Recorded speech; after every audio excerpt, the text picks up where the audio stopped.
morning, dear children.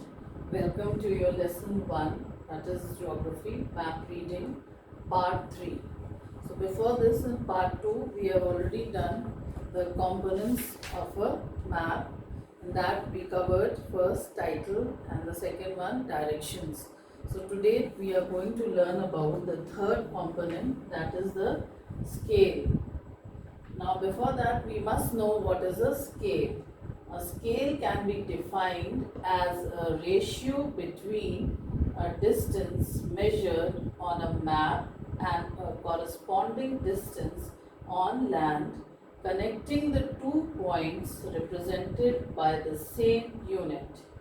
What does this mean, children? This means, for example, when we say that the scale of the map is 1 centimeter to 1 kilometer, we mean that 1 centimeter on the map represents 1 kilometer on the ground.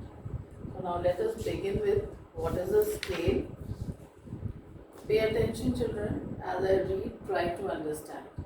A scale is a measuring line that shows the relation of the distance between two places on a map to their actual distance on the ground.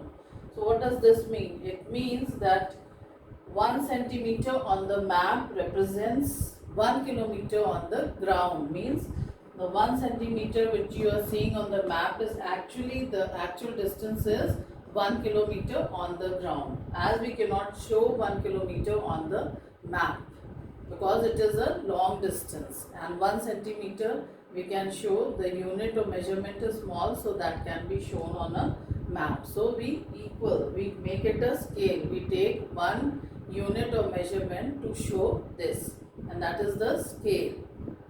Now, scale can be defined as I have already read. It's a ratio between a distance measured on a map and a corresponding distance on the land.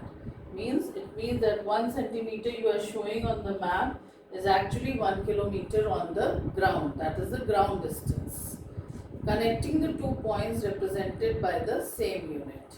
Large scale maps depicts the geographical features of a small area in detail. We have done this, that large scale maps, what does they depict? They depict small area in greater detail. Means they give us more information about a small area in greater detail. So they are known as large scale maps. And small scale maps, they only show us important features about a large area. Now next we come is, there are 3 types of scale which helps us in measuring distance on the map. So the 3 types of scales are, first is verbal scale or statement. The second one is known as by numerical fraction. It is also known as representative fraction and short form as RF. The third one is graphic or linear scale. So these are the 3 types of scale which helps us to measure distance on the map. Let us study about the first one. The first one is the verbal scale or statement. What do you mean by verbal? Verbal means something which is expressed in words. In this method, the scale is expressed in words. For example, 1 centimeter on the map represents 50 kilometers on the ground. Means on a map you are showing 1 centimeter, but in actual the distance is 50 kilometers on the ground. So 1 centimeter is equal to 50 kilometer on the ground distance.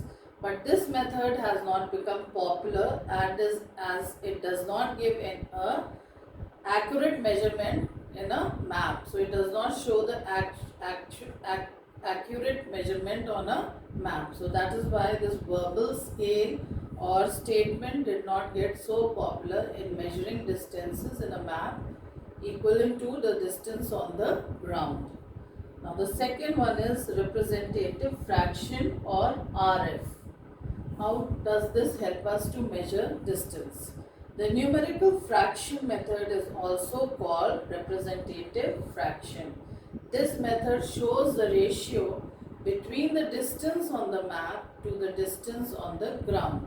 This is another method of measuring distance on a map to the distance on the ground. This scale can be used by any country in the world. So this scale means that this type of measurement is internationally accepted and it can be used by any country. For example, if the RF is 1:50,000, it would mean that 1 centimeter on the map represents 50 centimeter on the ground. So 1:2, that is the ratio. 1:50,000 means over here 1 centimeter on the map, when the map is showing 1 centimeter, it means on ground it is showing 50 centimeter. So that is why the ratio is 1:50,000. RF is equal to distance on the map and upon distance on the ground. Means what distance you are showing on the map is equivalent to the distance on the ground. Or it can be written as RF, which is equal to 1/50,000. Why? Because 1, that is 1 centimeter on the map, is showing 50 centimeter on the ground. This scale can be converted into any unit. Therefore, in map reading, it is universally accepted. So that is why it is universally accepted, because it gives an accurate, most accurate measurement as compared to verbal scale. So all the countries, most of the countries, they prefer using this scale, that is the representative fraction scale. The third one is the graphic or linear scale. How does this help us to measure distances? Graphic scale or linear scale. This scale represents the relationship between a particular distance on the map and the actual distance on the earth. This also helps us in showing the distance on the map and actual distance on the ground. It is drawn according to the statement in such a way that the distance can be calculated most accurately on the map. The linear scale, that is, it shows the scale to which it is drawn is 2 centimeter is equal to 1 kilometer. Means on scale, the 2 centimeter which we can see is equal to 1 kilometer. That is, the actual distance on the ground will be 1 kilo. But here is the linear scale. You can see the diagram, which is also in your book, children. And how it is read: to the right, this side, this is the right, to the right, 3 kilometers is represented over here. This is the right side. From 0 it is starting, 1, 2 and 3. So each block over here, this is representing 2 centimeter. From here to here it is representing 2 centimeter. So 2 centimeter this block, 2 centimeter this and 2 centimeter this. But on the actual ground distance, that is 2 centimeter, on the ground is representing 1 kilometer. On the map it is showing 2 centimeter, but on the ground that 2 centimeter is equivalent to 1 kilometer. It means it is on the ground, the distance will be, this is 2 centimeter is 1 kilometer.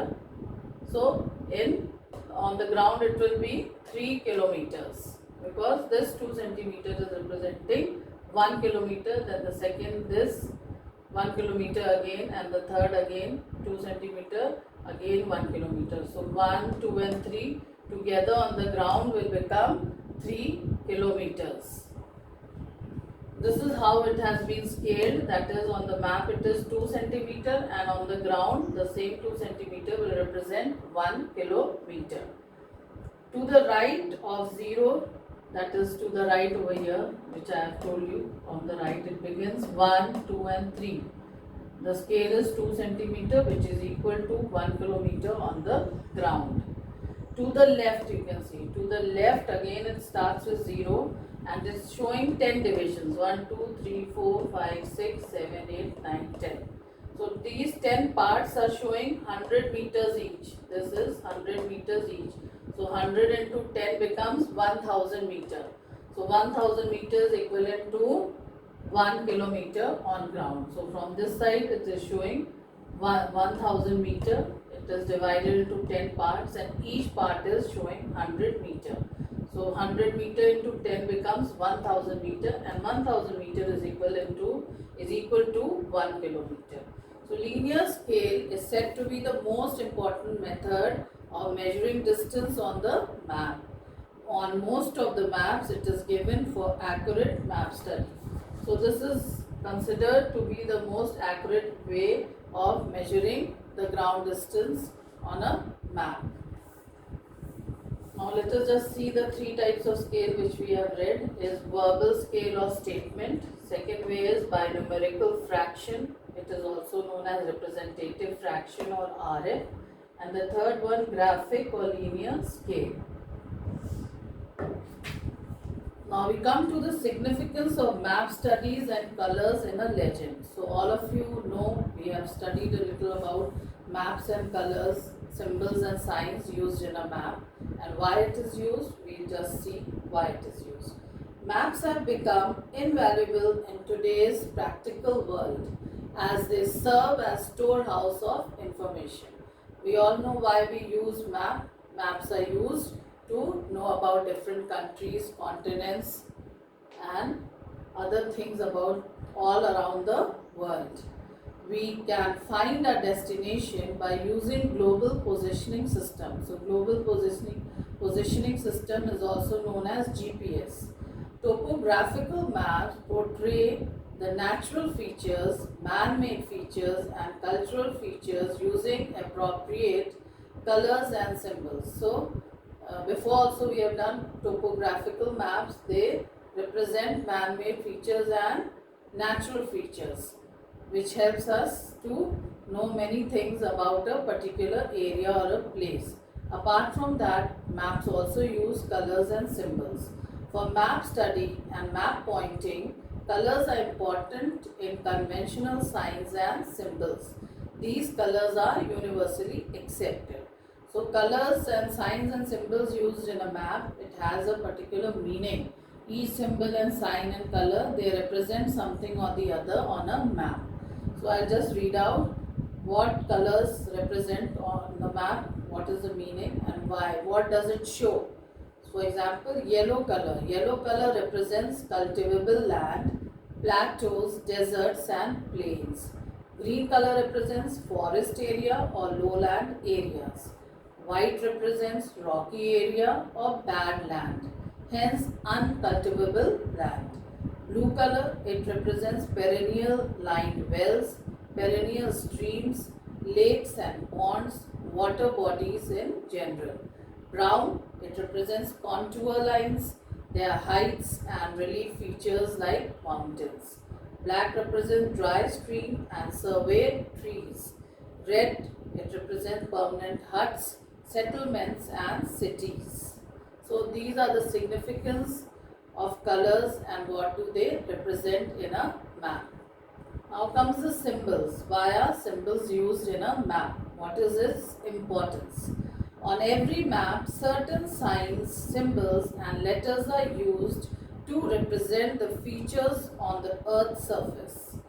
These are called conventional signs and symbols. So all these symbols and letters, certain signs which is used in a map, they are also known as conventional signs and symbols. Now why it is used? A variety of features, both natural and man-made, are depicted with the help of symbols on the map.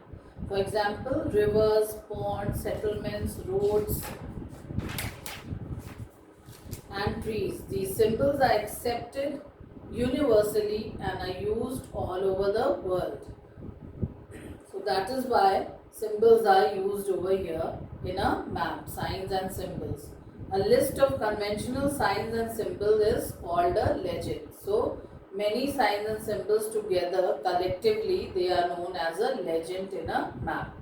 So in your books, children, you will find different signs and symbols given in a pattern which you will study when you come across your books.